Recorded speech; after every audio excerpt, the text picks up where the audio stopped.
In the summer of 480 BC, the most massive military force the ancient world had ever recorded was marching toward Greece. Ancient historians claimed the Persian army numbered in the millions. Even if we accept more conservative modern estimates of several 100,000, the sheer scale of the invasion force was staggering. King Xerxes had a singular objective. He intended to sweep through the fractured, independent Greek city-states and absorb them entirely into the Persian Empire. The Greeks faced a brutal mathematical reality. If they met the Persians on an open plain, they would be immediately outflanked and slaughtered.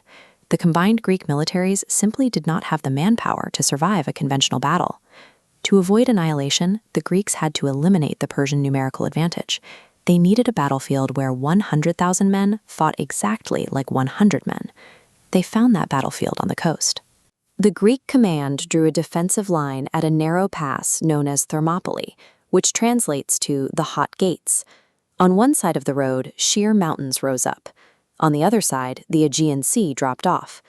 At its tightest points, the pass was only about 50 feet wide. You could march an enormous army up to this corridor, but you could only send them through a few dozen at a time. To hold this choke point, King Leonidas of Sparta arrived with a small contingent of allied Greeks and his personal vanguard, 300 Spartan warriors. These men were bred entirely for conflict. In Spartan society, boys were removed from their families at age 7 to begin rigorous, state-sponsored military training. By the time they reached adulthood, they were highly lethal, tightly synchronized fighters. By placing the Spartans in the Hot Gates, the Greeks engineered a perfect tactical trap. The tightest defensive corridor in the known world was now locked down by its most disciplined heavy infantry. The Persian assault began with a barrage. Archers blackened the sky with arrows, and successive waves of infantry pushed into the pass, attempting to drown the small Greek force in a sea of bodies. The Greeks absorbed the impact by locking together as hoplites. They fought shoulder to shoulder, overlapping their large wooden shields to create a continuous armored wall bristling with thrusting spears. The Persians were generally lightly armored, relying on wicker shields and shorter weapons. Against the solid bronze plating and closed-faced Corinthian helmets of the Greeks, the Persian attacks physically shattered. Ancient accounts describe Xerxes watching from a hillside, growing increasingly furious as he sent in his elite guard, the Immortals, only to watch them get cut down in the crush of the pass. For 2 full days, the sheer mechanical discipline of the Greek line held firm. By exploiting the terrain, a few thousand men had ground the largest military operation in history to a complete halt. But the geographic advantage evaporated overnight. A local resident named Ephialtes walked into the Persian camp and offered to sell out the Greek position. He showed them a hidden goat trail that wound up through the mountains and bypassed the bottleneck entirely. By dawn, Persian forces had navigated the ridge and were descending directly behind the unbreakable Greek wall. Trapped between 2 closing forces, Leonidas had to act fast.